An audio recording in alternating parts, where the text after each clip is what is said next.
Hey, everybody out there in Cryptid Land. Me and my buddy Dirty are going on a road trip today. We're traveling down to the Ozarks by the Buffalo River in Arkansas to visit Todd Neiss. And holy cow, he's got some knowledge to drop on us, and he's going to tell us about some of his encounters. So join us tonight on the Cryptid Quest Podcast. Hey, everybody out there in Cryptid Land. Today we have a very, very special guest with us, Todd Neiss, one of my idols. And of course, we're going to be talking all about Bigfoot. So let's welcome Todd. How you doing today, Todd? I'm doing great. Thank you for having me. Well, thanks for being on the show. So I know you had an experience early on in your life where you witnessed some Bigfoot, and that changed everything for you. Can you kind of walk us into that? Yeah, absolutely. I should preface it by saying that I was not a Bigfoot believer at all. Mm-hmm. You know, growing up in the Pacific Northwest, where I spent 60 years of my life, it was, you can't help but hear about Bigfoot, Sasquatch, that whole kind of thing, but I had relegated it, to urban legend or a campfire story, keep kids in line or whatever, around the camp. But no, I really never gave it a second thought. It was, obviously one of those I'd have to see it to believe it things. But all that changed rather abruptly on April 3rd, 1993, when I was training some troops on explosives. I was a combat engineer in the Oregon Army National Guard at the time, and as combat engineers we use a lot of explosives in what we do. And so on this particular day we were up in the Oregon Coast Range, the very northwest corner of Oregon. And we had 3 different gravel quarries that we had access to conduct these very large explosions. We're talking 100 pounds or more. Some cases a couple 100 pounds of explosives. So we were up there on some private timberland. Obviously we had security posted to keep civilians out of the area for safety reasons. And so we had blasted at the first 2 sites, mm-hmm. Moved on to the 3rd and final site where we were doing a cratering charge. We were putting about 250 pounds of ammonium nitrate in the ground to represent a cratering charge, which blow a big hole in the ground. Basically, you'd use it to perhaps take out a road or something to keep the enemy from using that.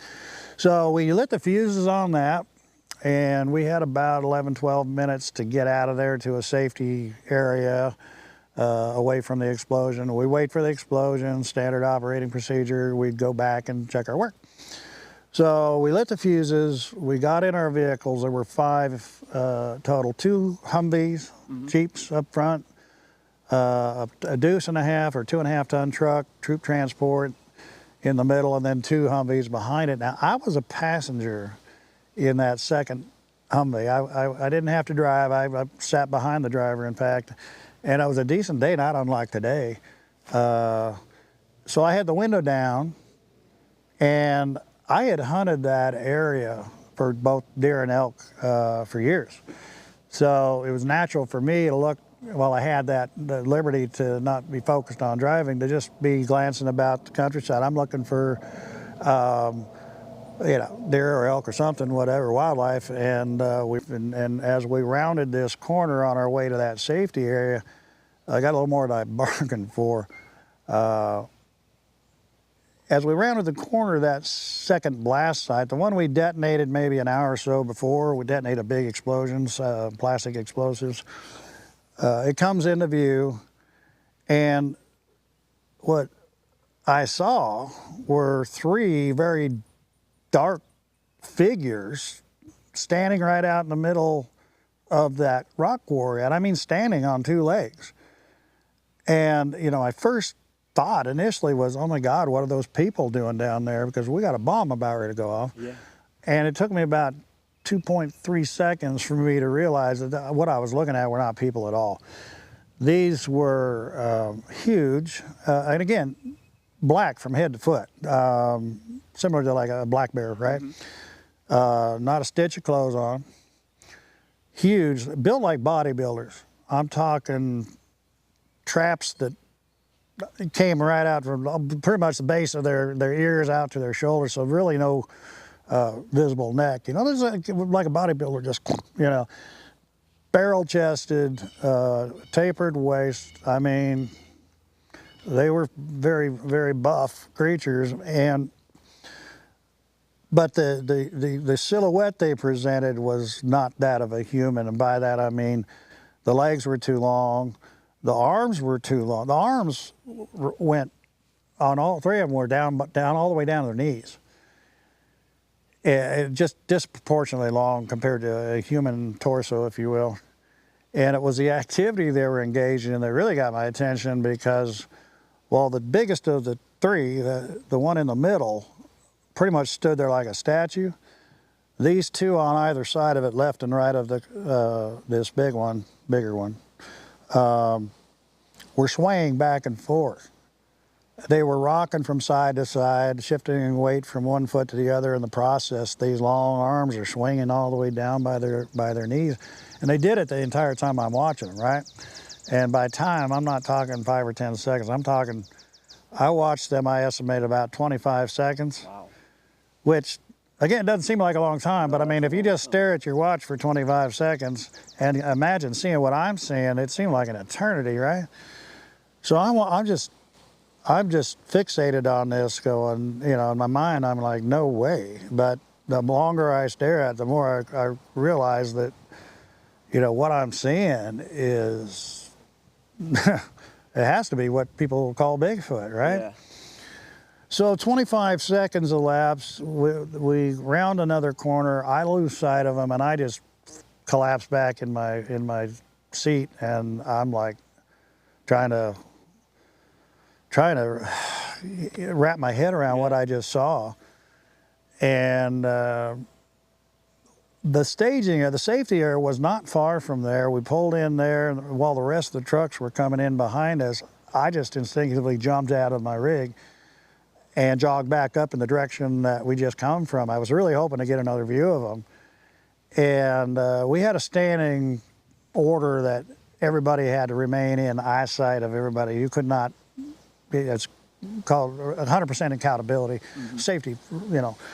So I went as far as I dared, and it's killed me. There was this little bit of a hill that was blocking. I'm on my tiptoes trying to look over this. I'm looking back at the group, and I realize I can't go any further. And I know if I go another 100 yards, I'm going to see him, but I can't. But I'm standing there with my hand on my forehead, on my tiptoes, trying to look over this hill.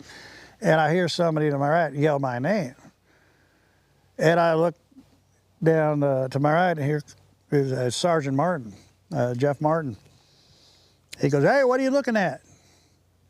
And I drop my hand on my side, and I go, "Oh, nothing." And he kept coming up my way. Trucks are just finishing pulling in behind us. He comes right up to me.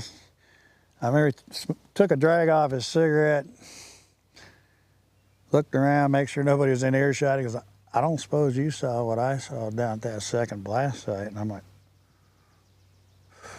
"No, Jeff, what'd you see?" And I was like, maybe you saw a deer or something. I was not going to say it. And again, he looked around to make sure nobody else. He said, "I saw 3 huge, dark, like Bigfoot, I guess." And of course, at that, I'm like, I was like, "I saw him too, man. Did you saw him?" And I was like, wow. You know, it was cool to have seen him, but to have somebody, to know somebody else saw what I saw, you know, it was nice. It was, I mean, but I didn't need that corroboration I can't unsee what I saw. And, but it was kind of cool, you know, to know somebody else seen it. And then within the next month, we had 2 more soldiers come forward, independent of each other, and both of whom had saw what we saw, basically the same number, same description, everything. So, was it the same day you saw yours? All within a few minutes of each other.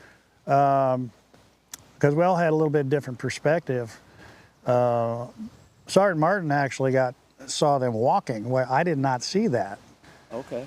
And his description's the classic, like they're gliding almost, a very fluid, almost graceful, kind of like a cross-country skier, you know, just. But I'll never forget, he said they weren't running, but he said in very few steps they ate up a lot of real estate. And I went, wow, I wish I had seen that, but what I saw was enough. But anyway, he saw them at just a slightly different time window than I did, so he actually got to observe them walking. So, but anyway, as I would come to find, as encounters go, that was a pretty unique one for a number of reasons.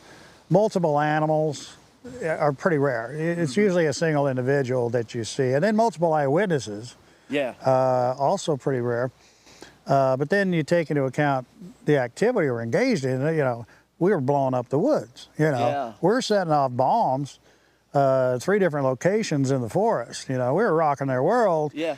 And I just assumed that they, you know, once they knew we were not in that particular area anymore, that we'd moved on, they came out to investigate and to find out where we were and what we were up to. And that's what I think was going on, is they were scouting, so to speak, to find out where, you know, they just did that. I can't, and then they're over there across the ravine coming down the hill. So anyway, so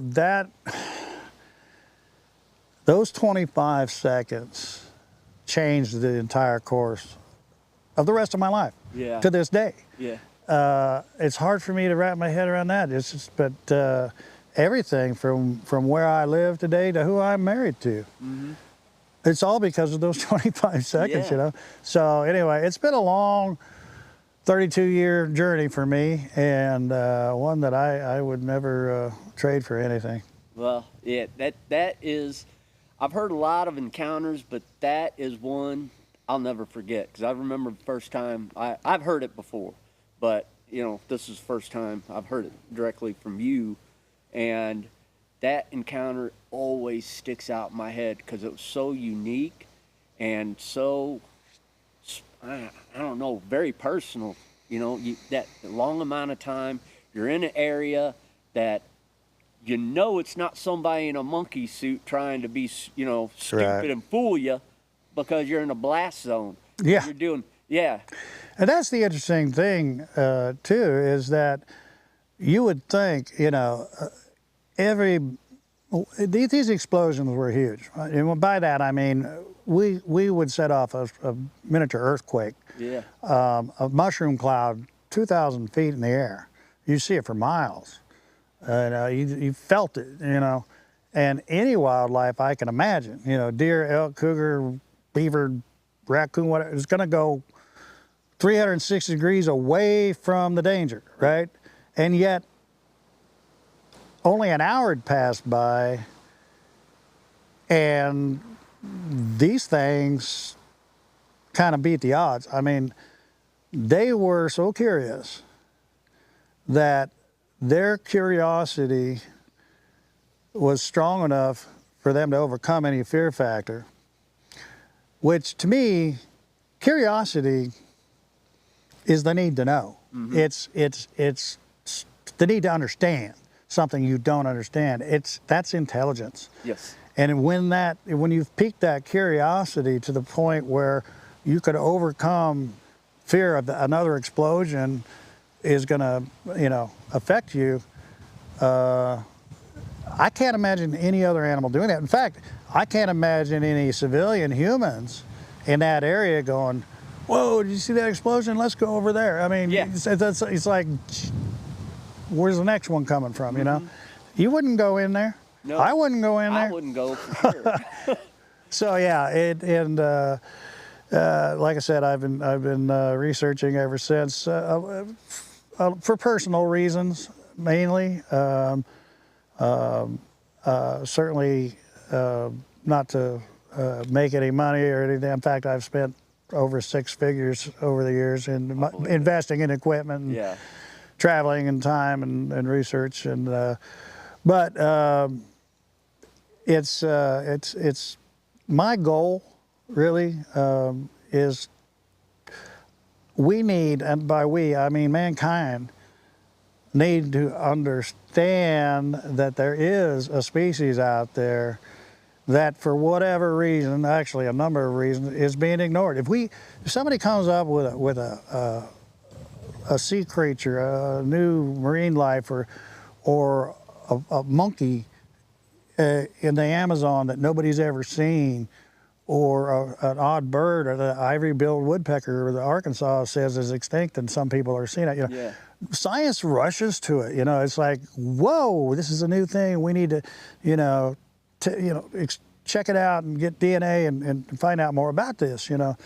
And in this case, it's just scoffed at.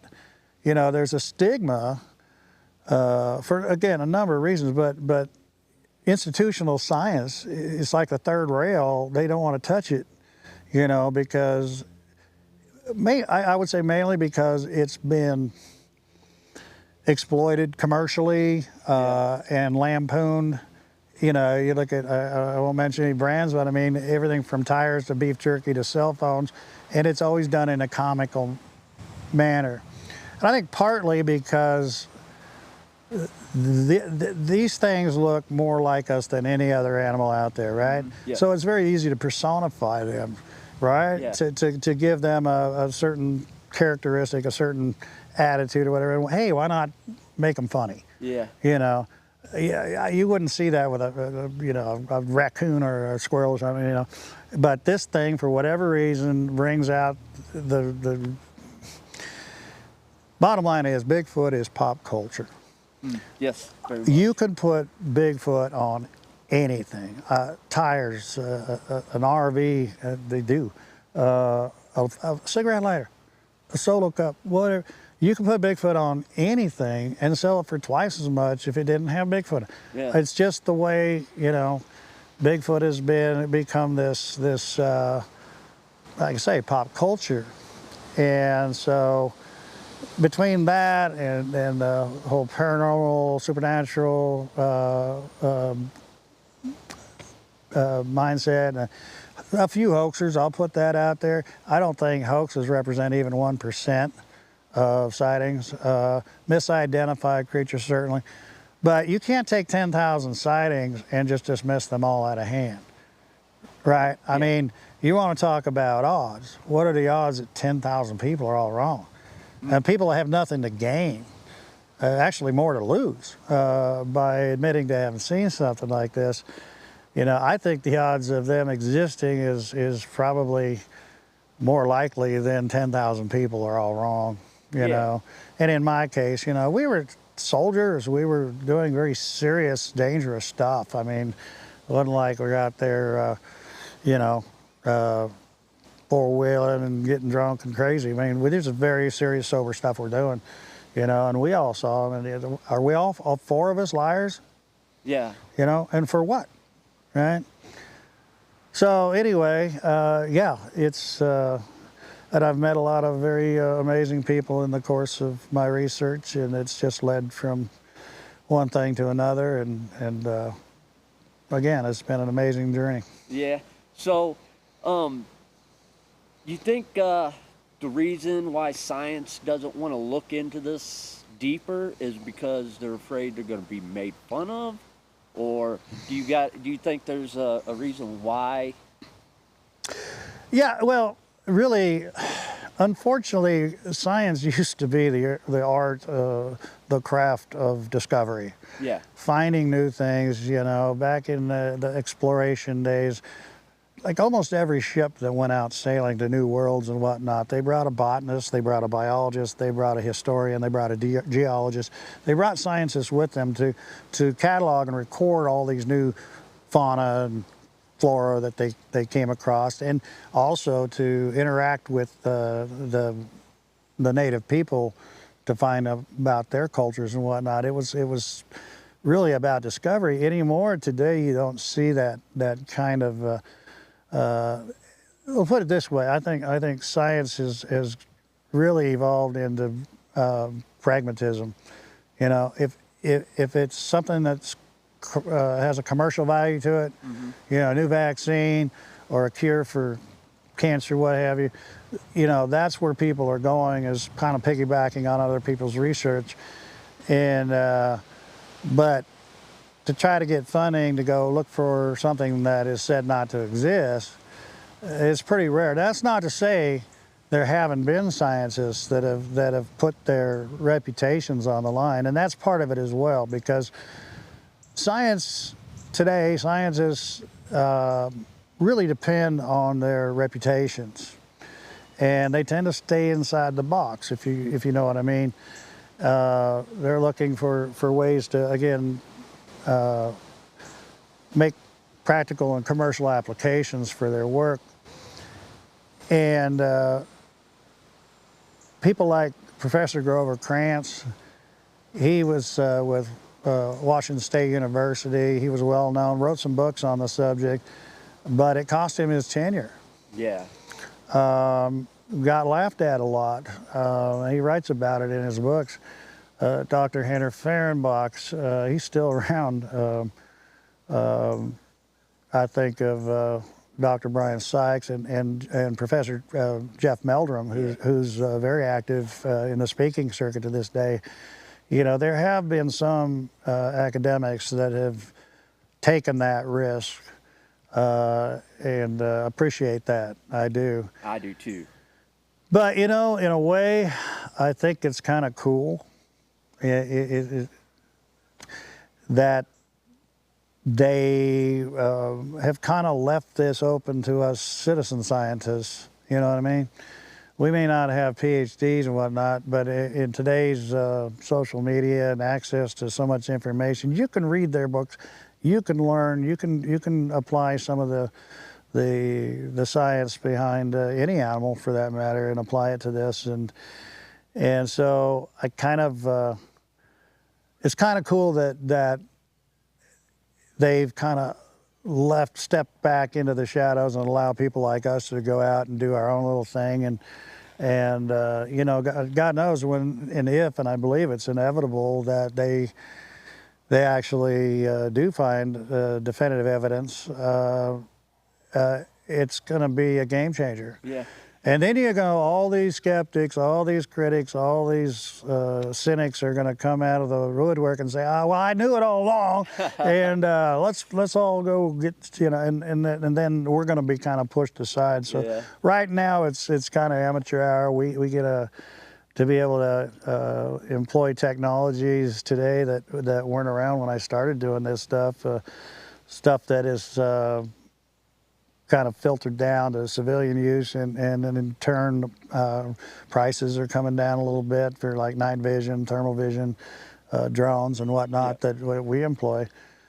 So it's kind of cool in that sense. Yeah. But yeah, it's they're looking for grants, they're looking for that professorship, they're looking for that government job, and chasing Bigfoot isn't going to make that happen. No.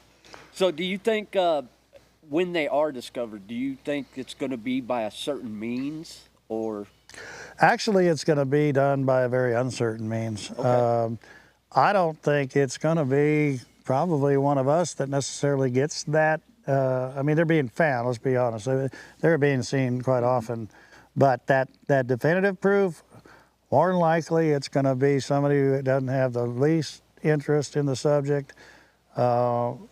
It's going to be very happenstance. You know, it could be a motor vehicle accident. It could be maybe a hunter that shot one that, you know, realized it was something else or what have you. It could just be somebody hiking in the woods. The odds of us, again, us citizen scientists, our amateur researchers, finding one is, I would say, better than those that don't go in the woods, if you know what I mean. But it very well will probably happen by accident. Yeah. Some people will say, well, that'll be close the chapter, that'll be the end of the book, you know. It's really just going to be the beginning. Yeah. Because, like I say, that's when all the professional scientists will be rushing to get involved in that taboo thing that they're avoiding right now. Yeah. So, and earlier we were talking, and you were mentioning a project that I think you started it. Sea Monkey, was it Sea? Oh yeah, Operation Sea Monkey. Yeah, that's kind of a corny name I came up with. I like it.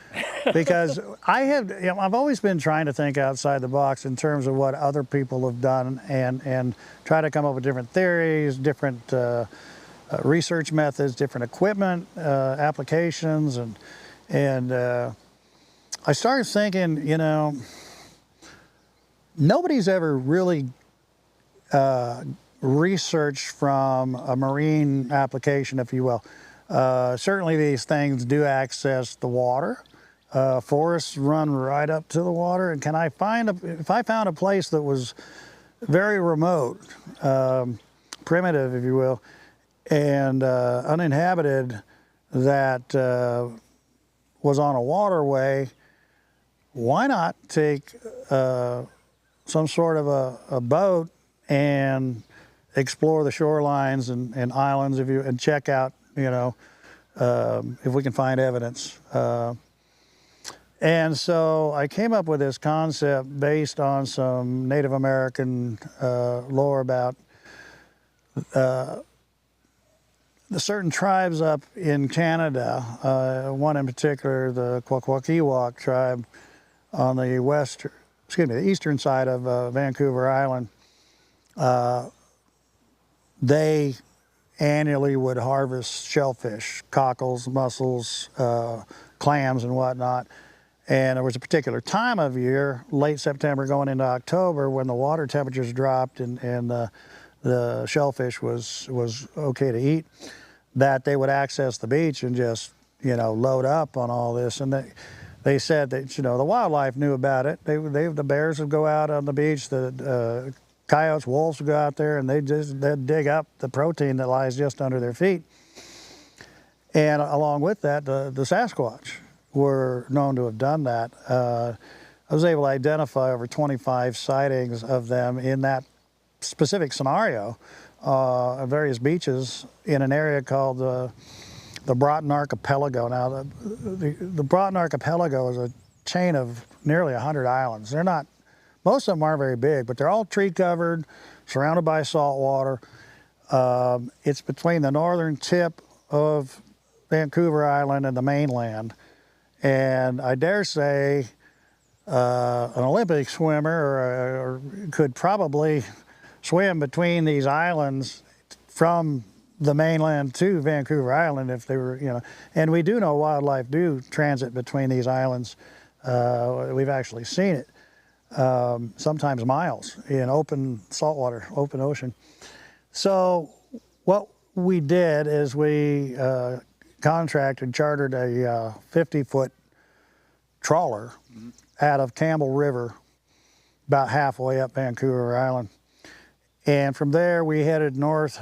We put together a team, I should say, of some very great researchers, Ron Moorhead, Tom Steenberg, both authors and longtime researchers. Total team of 6 people and 2 videographers, plus obviously the captain of the vessel. And it was named the Clottawa. And he took us up through the Johnson Straits into these islands about 70 miles north of Campbell River. And we set out to get out the charts and identify certain islands that we wanted to anchor offshore that we thought might have some activity. And so in the course of a week, we anchored off of 6 islands. And during the day, we would take these 2 motorized inflatable, like Zodiacs, break up into 2 teams and scour the island, investigate it. But our goal again was to try to catch these things on the shore, exposed, going after the shellfish. So after we got to the islands, we would set up game cameras, and I have a set of these seismic ground sensors. They're military issue, that literally detect vibration in the grounds and transmit it back to the boat. So we'd set that up, and then around the clock, we would take turns at night watching and filming the shoreline with some very high-end thermal camera. And so like I said, we did this at 6 different islands. The last one, kind of funny story, I'd asked the captain, because we were like 5 islands into it. We had one more night, and it was like we got a lot of good thermal of all kinds of, bear and wolves and what have you. But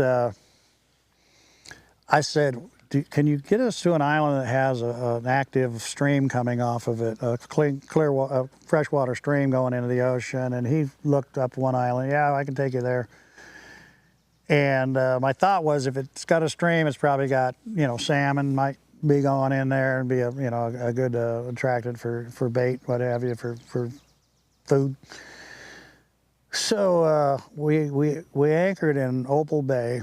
We set out on, I think there were 5 of us on this one Zodiac. 4 of us were dropped off on the island at the mouth of this river. Somebody had built a jetty that was about 8 to 10 feet tall on one edge of the river. The other side was just a cliff. So we got on, they dropped us on the jetty actually. We walked in on these rocks, and when we finally got to the sand on the shore, I'm seeing tracks, I'm not kidding you, bigger than a dinner plate with claws. Yeah. Fresh bear. Grizzly bear. Yeah. Huge. You have to see it to really appreciate it. But I'm like, those are fresh. And I'm like, yeah, let's get these cameras out and get the hell out of here, So meanwhile, the Zodiac leaves, left us there. Oh, no. Yeah, so funny story. So we got a couple cameras up. The captain comes over on the radio. Gunnar Monson, Sasquatch Coffee, a little shameless plug there. He had the radio. Captain comes over, like, hey, how's it going? Gunner's like, pretty good. We got both cameras up. We just got to get the seismic ground sensors in, and we'll be ready for a pickup. Oh, very good, very good. Who's got the shotgun? He goes, Neiss. Why? Yeah, you might want to load it. There's a bar coming. Oh, no. What? Say again. Yeah, well, 2 things struck me. One was, there's a bear coming, and I'd seen the tracks, but there was literally a male grizzly coming down the beach toward the mouth of the river, and the jetty's blocking our view of the beach. No. Yeah. So we don't know how close it is. So the first thing is, there's a bear coming. The second thing got my attention was said, you might want to load the shotgun. Yeah. I had the shotgun. I had assumed it was loaded. I opened up the breech and like, nope. Oh, no. But I did remember that I was handed a little zippered pouch with some shotgun shells in there.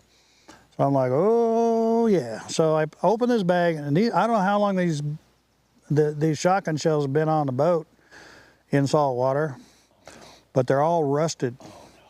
You know how you got a plastic tube with like a brass base? There was no brass to be seen. It was all rust.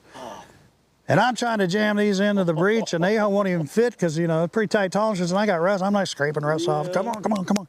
Anyway, I finally got it loaded, and I just jammed the rest of them into the magazine, hoping that, maybe I get one shot, and I don't know if these others will even load.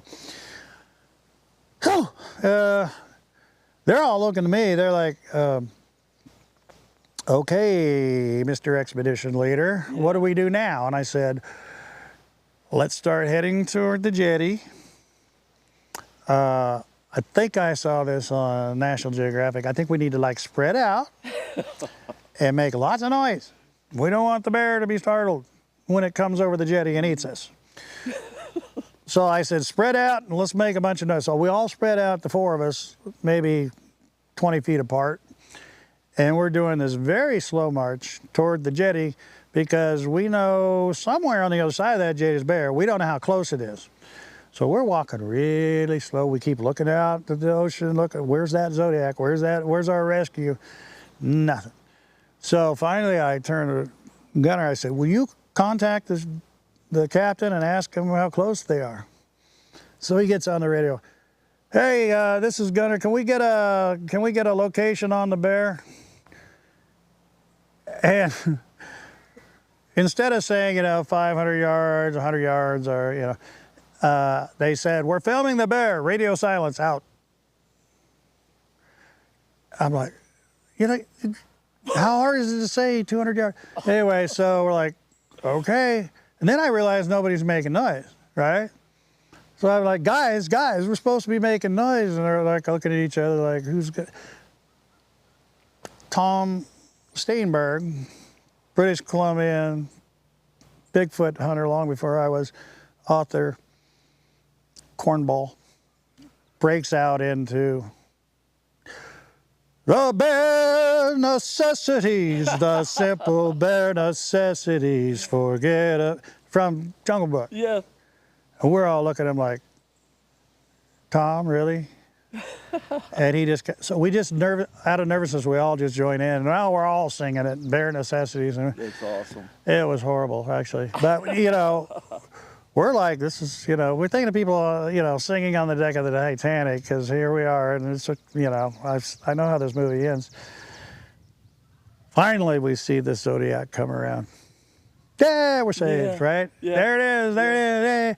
Well, no, it stops at the end of the jetty, and all of a sudden the guy starts slapping the plastic steering console for the steering wheel on the whack, whack, whack.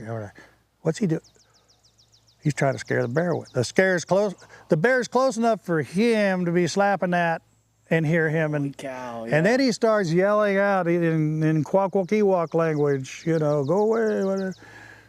Finally, he gets on the radio and goes, all right, I scared the bear into the forest. You can come out to the boat. And we're like, at that time we realized we're actually closer to the forest than we are to the jetty. It's like, So we're like going for the boat. And anyway, we got out there, lickety split. Next morning, we got to go back and get those cameras. Yeah. And I'm not kidding, we literally drew straws. Somebody took some toothpicks and broke them out. I'm like, okay. Oh, Christ. And I immediately pointed out Ron Moorhead. I said, Ron, you didn't go yesterday, so you're automatically on it. We'll tell you where the camera. Anyway, so 2 people and our Indian guide take off, and we're all standing at the rail. I remember a little bit of fog coming off the bay, and we watched them go to the jetty. This time he ties up to the jetty and goes with them. He's actually got a shotgun with actual brand new shells in it. And we watch them walk in on the jetty and then disappear onto the beach, and then we don't see anything. We're all just like waiting. All of a sudden we hear kaboom! Oh, Christ. We're like, oh my God. Kaboom again. And like, we're on the radio. Come in, what's going on? Nothing. Nobody responds. I'd find out later he had the radio off. But then we see our Indian guy come out all by himself, minus the other 2. And he's out on the beach again, yelling in Kwakwaka'wakw back into the woods, and like, where are the others? Finally, they showed up. They have the cameras. They have the seismic ground sensor. They throw them in the boat, come on out. And in the trailer of the documentary, the Indian guy's holding up one of the cameras. The strap that held it to the tree, which is like as thick as a seatbelt, was shredded. Oh, wow. Yeah, so the bears found not one but both cameras. One, they literally ripped off the tree and proceeded to jump up and down on it. We got some great video of that. The other one, they had knocked askew. They didn't get it off the tree, but you could tell from the angle of the camera they had swatted it or something. And we had some great video of the grizzlies and a wolf. But anyway, yeah, that was a fun trip. Again, it was kind of an exploratory because ultimately I wouldn't go out for a week. I'd be out for 3 months. Mm-hmm. But I think all in all, it was successful in that we were able to determine the efficacy of doing what we wanted to do effectively and put together a pretty good game plan for when we got out there for a much longer term. Yeah. But yeah, that was Yeah, I love how you thought outside the box on that, because the first time I heard about Operation Sea Monkey, I was like, that's a great idea. I mean, and it's going to be, I think, that kind of idea that ultimately gives us the next great piece of evidence. You know, somebody thinking outside, that's what I think, you know. I think somebody's going to have to think outside the box and do something different. Well, nobody's got it right yet. Yes. You know what I mean? Yeah. We've tried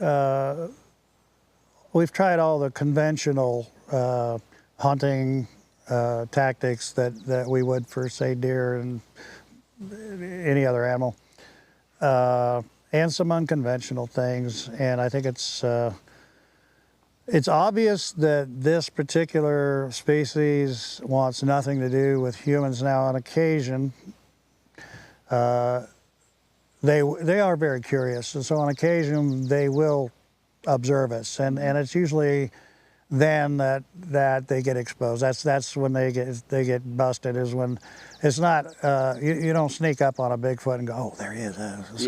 No, it's like, you know, they're already looking at you. They already see you, and generally their MO is just turn. Once they know they've been compromised, they turn around and just walk off. It's like, dang it, you know. But yeah, I think under the circumstances, we need to employ some different techniques, and I'm glad to see a lot of the technology that was once just for military or law enforcement is now available.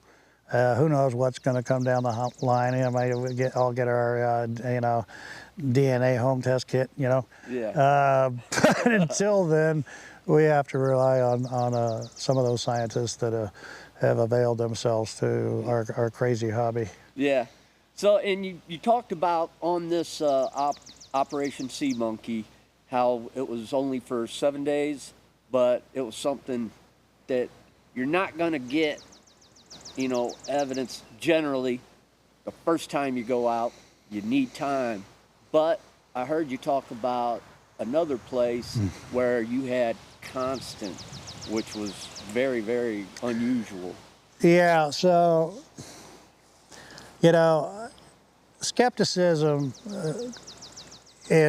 should be welcomed in this as in any, not so much skepticism, I should say criticism, if you will. Constructive criticism needs to be expected and welcomed, as opposed to just outright cynicism, so to speak.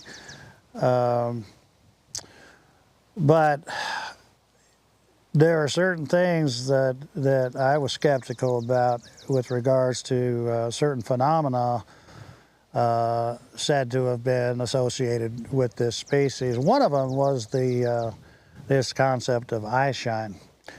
It's a crazy name, like a lot of things, zapped, orbs, all that stuff, but in the paranormal realm. But they call it, you know, eye shine. Okay, fine. I mean, it's like, it's very basic, like Bigfoot. Okay, yeah. I get it. but no, I had looked into that because I had been working with this native tribe, the Omaha. I'd been not so much working with them, but communicating with them for years. And they kept telling me about this eye shine phenomenon. They sent some videos where you can kind of make something out on the camera, and I was like, yeah, that's one. And I'm like, But when I looked into it, I could not find an example in nature of that. My first go-to when somebody says, yeah, Bigfoot, yeah, they can fly and shoot flames out their butt. Okay, show me another animal that can do that, and we got a starting point. But here again, we got an animal that apparently appears to generate light from its eyes. It doesn't even make sense. To me, it was a non-starter. It would really defeat your night vision if you think about it. Yeah. But again, had I heard it, you know, anecdotally from one or two people, I would say, have a nice day. But I heard it from hundreds of people, many of whom I considered friends, and they were very, very sincere about it. And I wasn't about to tell them they're liars. So it was always in the back of my mind. And like I said, one day these guys invited me out to the reservation, so I flew out to the res. And you know, if you had asked me any state that would probably be the least place you'd find a Bigfoot. Nebraska, in my mind, not having been there, was nothing but flat and corn. Yeah. But I was surprised when I got to the reservation. It's right on. It's actually borders the Missouri River. Oh, okay. And so one side's Iowa, the other side's Nebraska, and along the river, it's quite hilly, not too unlike this, and very densely forested with hardwood trees, pretty thick. And so I was, okay. So I spent a week out there. I flew on a Saturday, spent Sunday getting it on. Monday, we're gonna go out. And I hadn't really expected to go out in the field. I wasn't sure exactly what was gonna happen. Well, we go out, and he says, we don't go out till midnight at least, after midnight. Okay.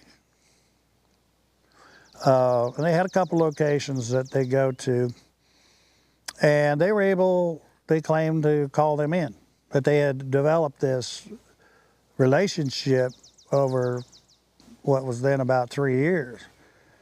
So I'm like, okay, I'll be your huckleberry. So we go out there, park on this 2-lane road. Now I should point out this was during COVID. It was like 2.5 years ago. So, another one of my go-tos is assume you're being punked, right? You gotta eliminate the possibility you're being hoaxed. And I really didn't know these people. I had no reason not to believe them, but you got to do that. So, but the fact that the main village called Mays was locked down due to COVID. They had a quarantine on it. You could not leave there after 8:00 p.m. You could not. You had to be in the village by 8:00, and you couldn't leave till say like 7:00 in the morning to go to work or whatever. So, to me, that kind of eliminated the possibility that there were other people out there, and we had special permission to go out, mainly because of the position of my native friends. Their position in the council kind of gave them a little leniency, and they're like, oh, yeah, we'll be back. So they were not letting most people out. So there goes the hoax idea that maybe there's other parties out there waiting for us to show up. So that kind of made me feel like, okay, we're really alone. We get out there, it's dark as can be. I turned off all lights. We didn't even have a cell phone on. No lights at all. It was so pitch black, I literally could not see my hand this close to my face, right? I mean, if my friend stepped as far away as you are, I couldn't see you. Yeah. That dark. Wow. And so I kind of followed him across this road, just kind of followed his voice, really. We got across this road, and he yells out in the Omaha language, "Ho-ho! Ho-ho! Kogi!" Oh, that's okay. Nothing. Crickets. 30 seconds go by. "Ho-ho! Kogi! Gigo!" "Hello, friends. Come closer." In less than a minute, I'm seeing 2 points of light that sure the hell look like eyes. And I'm like, is that what I think it is? And he goes, yeah. I'm like, no, I'm really seeing this. And at times we saw 2 and even up to 3 individuals. And they moved, again, when I first saw those, they were very still. I'm thinking, okay, he's got a little fob in his pocket, and those are LEDs. But no, these eyes moved. They moved left, they moved right, they moved away from us, they moved towards us. And then as individuals, they moved independent of each other. It was like, those aren't people. By how far away? I estimated, and again, it's hard to judge depth perception at night, especially. But I mean, just judging from the space between the eyes and the distance, I would estimate about somewhere between 120, 140 feet. Oh wow, that's not. No, there was I would come to find there was a little bit of a hill.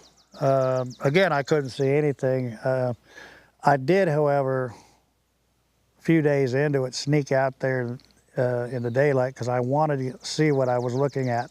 I got you. Yeah. I want to see the lay of the land and try to figure out, I found out, for instance, that there was an old overgrown road, logging road that I believe they were standing on that went along this ridge. I saw that there was kind of a backdrop of a wall of forest, a hillside that excluded any possibility of some ambient light in the distance that I was looking at. I needed to do my due diligence and get a good understanding. But anyway, you asked about the color. You mentioned the eye color, and a lot of people describe it as being red or orangish, and I'm telling you, I've seen that as well. When these encounters happened over 5 nights. Them in, whatever it was, but presumably that was our quarry.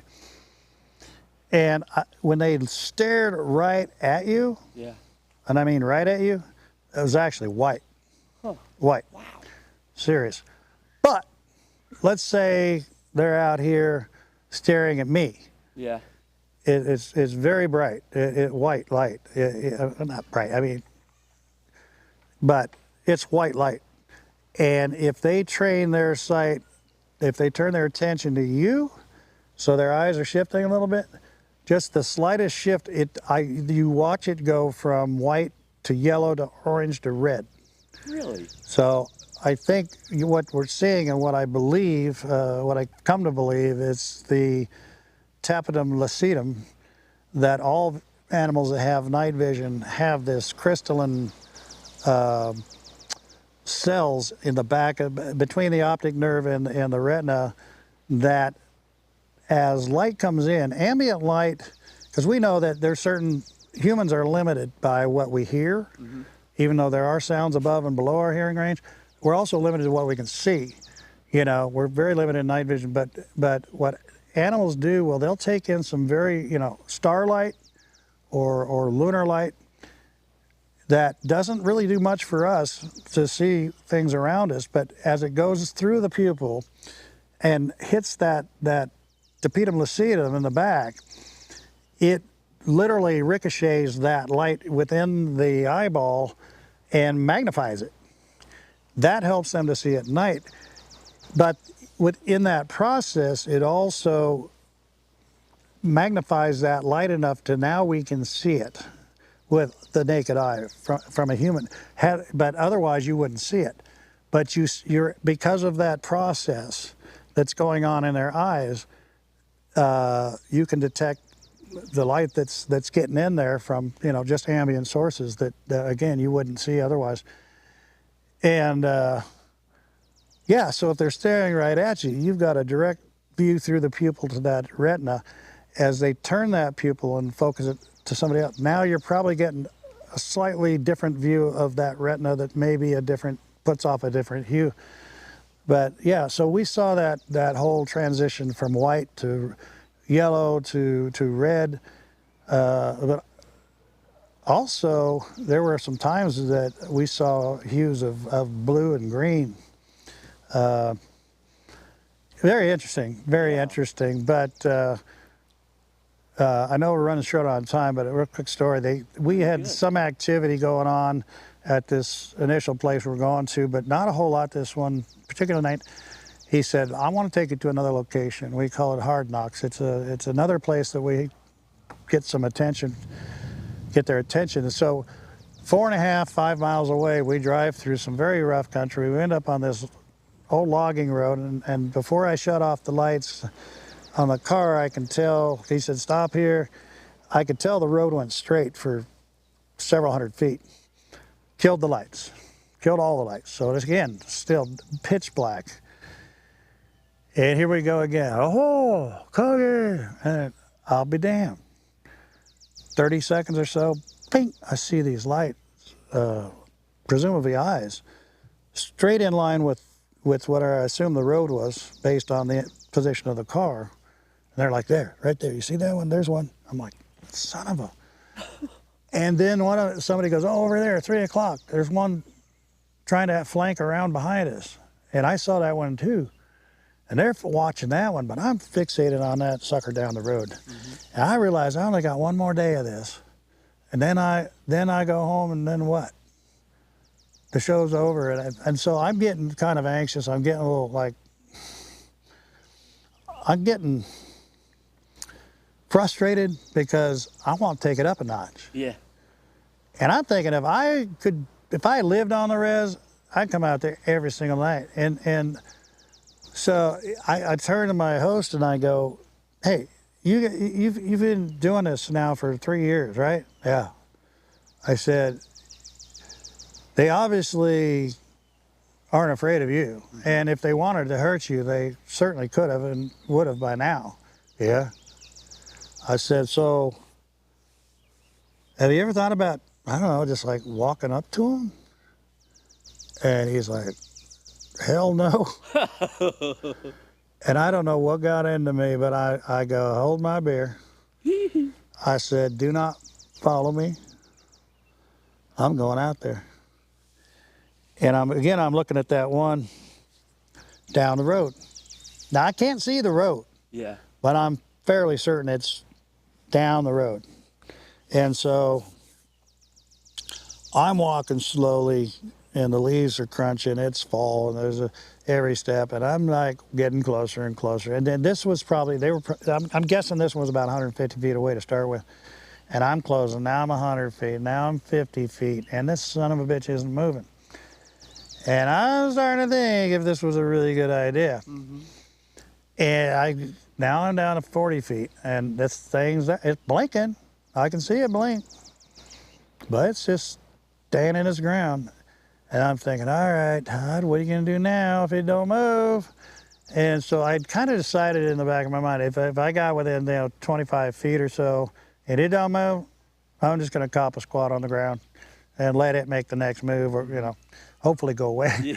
Right? So I did. I got right within about 30 feet. I'm about getting ready to sit down when I see these eyes go and turn and walk off. Oh, wow. It had to have been squatting down, because as soon as I got to about 30 feet away, the eyes just rose up about 4 feet, and then it went off to my right, and I was like, thank you. Boy, I bet your heart was And I heard, pumping. I didn't hear it at all. Yeah. That was a weird thing, because it was big, and it just turned and walked away, and complete silence. And I'm like, whew. So now I turned back to where the car and the rest of my group is. I can't see Jack. Yeah. I can't. Yeah. I didn't think about it, because going to this thing, I had a point of reference. Yeah. Now it's gone, or I hope it's gone. and I turn back, and I got to get back to the car, but I'm 150 feet away, and I can't see anything. No nothing. And so I'm like, am I still on the road? Once I got within shouting, I'm like, where? Finally, I get back there, and he still talks about that crazy white man that tried to walk up on a Bigfoot, but I don't know. I just had to try. That's so cool. That's so cool. But yeah, 5 nights in a row. In fact, I told another production company I'd been working with, I told them what happened, and they knew me pretty well. They know I don't make up bullshit. And so they came over to my house. I explained everything like I am to you, and I said, I tell you right now, it was so consistent. I bet you if you were there tonight, you would probably experience a pretty high probability you'd see what I saw. And so I arranged it for them to go over there, and they were over there within a couple of weeks, and they went out in the field with these guys, and I got a call from the producer in the field. Mm-hmm. Now I'm in Oregon, so I'm 2 hours behind. It's still light where I'm at, but it's dark in Nebraska. And he calls me up, and I said, oh, did you see him? And he goes, see it? We're watching them right now. We are watching them as I'm talking to you. You're right there. We're seeing it, so yeah. So I don't know what to say other than when I got on that plane to go home, I'm like, okay, you're going to have to explain this. And the more research I did, and the more I delved into, again, looking for that known species that can do what I witnessed, I found it. In fact, there's the puma in South America, their version of a cougar mountain lion. The puma actually, their eyes at night can literally be seen with a naked eye. Wow. I saw, there was a show I watched, a documentary that showed that. They said, yeah, it's one of the few animals we found that without any night vision, without any thermal, nothing, that we could spot them out in the bush, out in the tundra, without any artificial light. That's so cool. But yeah. I love the way you go around and you don't automatically just take something as fact, and you research and find things in science and that can explain what's going on. So, well, that incident is what's really led me to look into other quote unquote paranormal phenomena. yeah.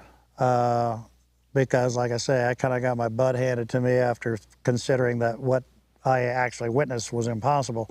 So I've been looking into things such as how they appear and disappear while people are watching them. I've come up with a theory for that. Why cameras, whether still cameras, game cameras, video cameras, why we can't get a clear shot of them kind of falls in that same category. People claiming to be zapped or feel completely out of control or at unease or a panic attack for no known reason. I think I figured that out. Even orbs. So I'm kind of standing on that third rail between the scientific and the paranormal and trying to bridge that gap a little bit. Again, telling those that have claimed to see paranormal stuff, I believe you had an experience, that you experienced this phenomena, this anomaly. Let me see if I can't explain to you scientifically how that happens. It's not magic. It's not them going through to another dimension or a portal, or that they have these, crazy powers. There's a scientific explanation, and I have, in my research, and nobody's really done that. I've come up with everything that, even some, as crazy as it sounds, mind speak. Yeah. What, again, people just got telepathic kind of a situation where they think they're communicating. I think I have an answer for that as well, but a lot of it comes down to infrasound that could very well explain all that. But yeah, it's just been, it's so fascinating to get out there. And like I say, think outside the box, do things that are unconventional. And once you kind of get away from that and look at some other possibilities, it's amazing what you can find out. Yeah. Well, Todd, I could sit here and talk to you for days on this subject, for real, because you've got so much knowledge in your head. It's never ending. Well, thank you. I love that about you. But I want to say thank you from the bottom of my heart for coming on with us today. We had such a great time talking to you out here at Rancho El Squatch. El Squatch. Well, it's been my pleasure. Oh, thanks, Todd. Appreciate you coming out. Yeah, I appreciate you having us, and thank you. Me and Dirty over here had the best time talking to Todd today.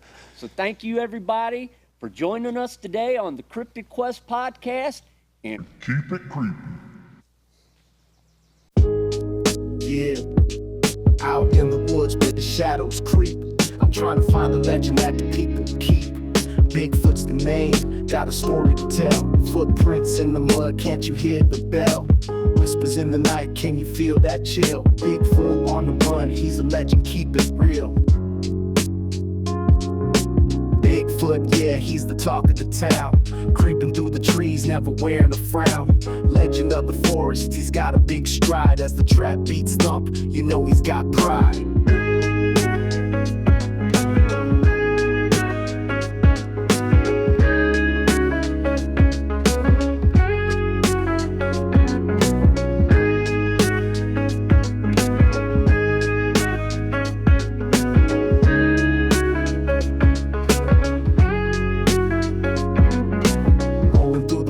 Like I'm on a quest, searching for the homie, you know he's the best. Got my camera ready, heightened senses on blast. Snap a shot of Sasquatch, legend unsurpassed. Eyes in the dark, you can't catch what you can't see. King of the woods, living wild and free. Bigfoot, talk of the town. Creeping through the trees, never wearing a frown. Legend of the forest, he's got a big stride. As the trap beats thump, you know he's got pride.